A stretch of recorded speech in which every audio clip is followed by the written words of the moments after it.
and I want to know if you're doing anything about it. You see, there was a big difference in those days in our city between the Baltimore that we carried in our hearts and the Baltimore that we saw in our headlines and on our streets. And our biggest enemy wasn't even the drug dealers or crack cocaine. It was a lack of belief. You see, there was a culture of failure that had too many people assuming that there was nothing that could work, nothing that could be done about it, and all of us had countless excuses for why none of us should even try. So when I was elected, we set out to make our city work again. We saw trash in our streets and alleys, so we picked it up every day.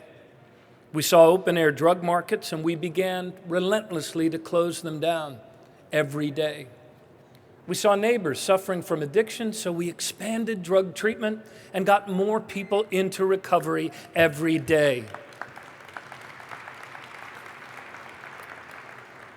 And after a year of hard-earned, hard-fought, but life-saving progress, we then turned a bright light directly on the heart of despair that had been gripping our city for far too long. And we launched a campaign that we called simply but powerfully, Believe. The first ad was a 4-minute commercial, which the local affiliates agreed to air simultaneously. And it showed the plight, the life of a 10-year-old African-American boy in the city of Baltimore who, on a very tragic day, loses his sister, his little sister, to drug dealer crossfire in a drive-by shooting. A young girl, her lifeless eyes wide open, lying in a pool of blood. As the cameras flash on black and white civilian and police faces grieving, you hear a narrator's voice say, "The people of Baltimore are in a fight. It's a fight for their future. It's a fight that we've been losing, one life at a time." The narrator continues, "There are some who say it's over. Give up. We've lost. But for the strong, for the brave, this fight is not over. What will it take to make us stand together and say enough?"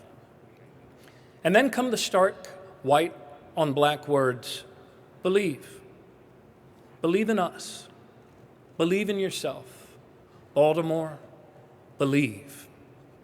Now, for 3 very painful and uncomfortable weeks, we ran those ads. Why? To change the culture, to awaken the great spirit of a great people, to make our city a safer and better place. And then we ran ads, calling people to real individual actions. Mentor a child. An hour a week can save a life. Call 1-800-BELIEVE. Join the police department. Believe in yourself. Believe in us. Call 1-800-BELIEVE. Get someone you love into drug treatment. It works. There's more of it.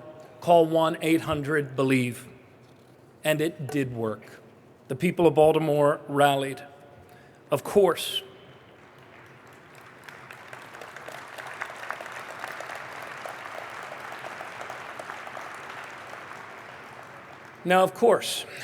you know it wasn't about the bumper stickers, and it wasn't about the signs. It was about something deeper. The belief we share that there is no such thing as a spare American. Over the next 10 years, Baltimore achieved the biggest reduction in Part 1 crime of any major city in America. And the point is this, that belief is important because belief drives action. And today, like Baltimore in 1999, we as Americans are going through a cynical time of disbelief. A time when a lot more excuses and ideology than there is cooperation and action. We seem to have lost, haven't we? That shared conviction we had once, that we can actually make things better together. There's a big difference today between the America that we carry in our hearts and the America that we see in our headlines. The America in our hearts is the land where those who work hard and play by the rules, who get up early in the morning, can make a better future for themselves and their children. The America in our headlines, though, is too often a place where corporate profits are higher than ever, the rich are richer than ever, and the paychecks of working families, hard-working families, are becoming smaller and smaller. The America we carry in our hearts, it remains that nation that created the greatest middle class in the history of the world. But the America in our headlines is a nation where too many kids can't afford to go to college, and too many college graduates cannot find a job. And it reminds me of the story of the prize fighter who finds himself in the ring, beaten against the ropes, getting the worst of it, pounded down by his opponent time and time again. His trainer finally gets the chance to sit him down in the corner, and he looks him in the eye and he says, "You know, the problem isn't what the other guy is doing to you. The problem is what you're not doing for yourself." Whether we think we can or we think we can't, we are probably right. And I don't know about you, but I've had enough of the cynicism, I've had enough of the apathy, I've had enough of us giving into self-pity, small solutions, and the low expectations of one another. Let's remember who we are.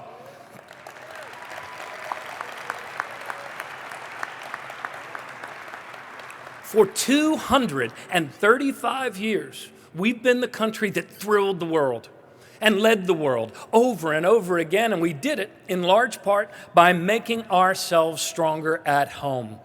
Don't you think it's time that we did it again?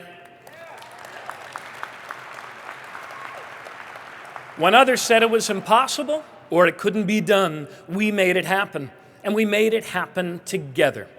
America is the greatest job-generating, opportunity-expanding nation ever created on the history of the world. And while our country certainly works best when both of our parties are actually working, we as Democrats have an urgent responsibility today.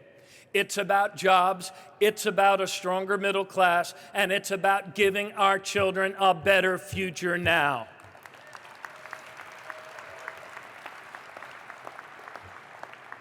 The truth is, after Hoover, America needed Roosevelt. After Eisenhower, we needed Kennedy. After Reagan, we needed Clinton. And after 8 miserable years of George W. Bush, America needed Barack Obama.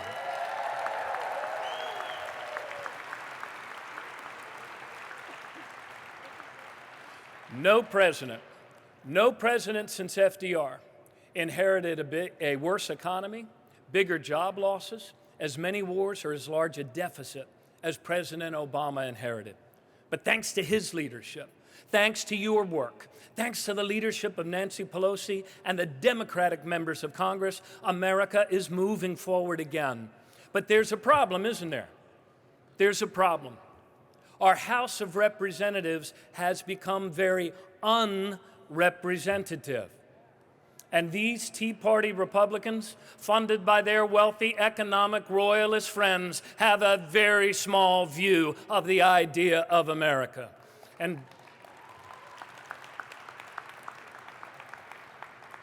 we've seen this before, haven't we? Hoover called it supply-side economics. Reagan called it trickle-down economics. George W. Bush called it focusing on his base. We call it selling America short. The patriots who made America great, the pioneers who settled California, they didn't pray for their president to fail. They prayed for their president to succeed.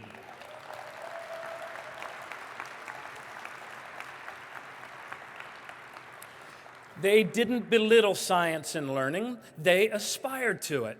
They didn't appeal to America's fears. They inspired American courage.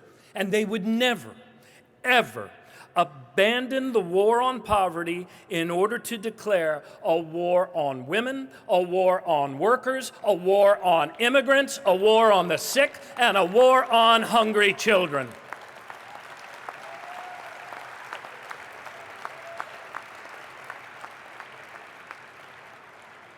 The real and very serious question that we have to ask ourselves, that we have to ask one another as Americans is this: how much less do we believe would be good for our country? How much less education would make our children stronger? How much less opportunity will ensure that our next generation succeeds? How many hungry American children can we no longer afford to feed? We will not solve our problems, my friends, by doing less. We must do more. The stronger we make our country, the more she gives back to us, and the more she gives back to our children and our grandchildren.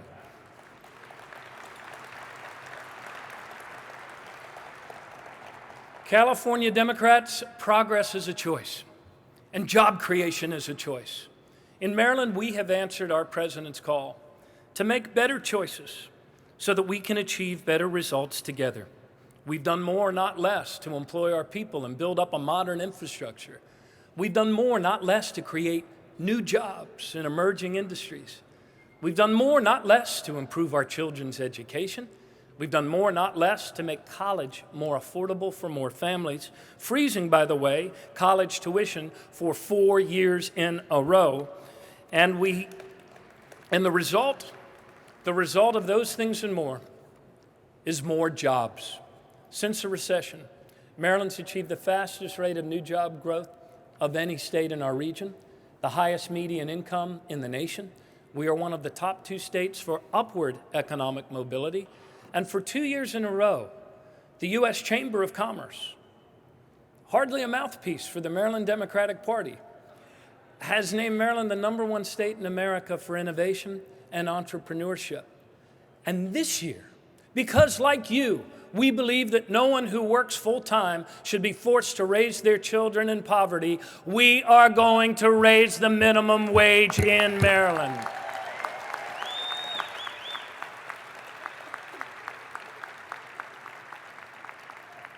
We have set the highest goals for minority and women's business inclusion in our state, and last year we actually exceeded those goals.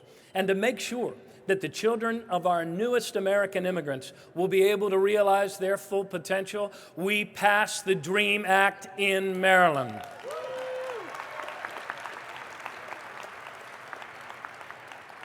And while we wait for Congress to answer Leader Pelosi's call to fix our broken immigration system, we passed a law in Maryland to enable undocumented immigrants to legally obtain driver's licenses. And today, our state has achieved the lowest unemployment rate among Hispanics of any state in America.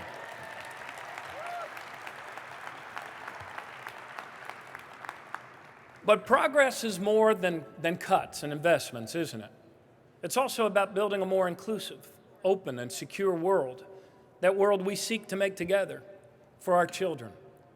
Because we believe in the dignity of every human being, we pass marriage equality in Maryland.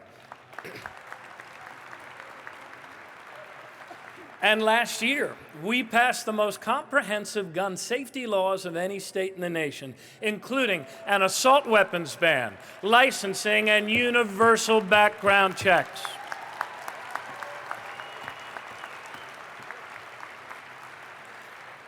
And together, we've driven violent crime down to 30-year lows, and last year, together, we repealed the death penalty in Maryland.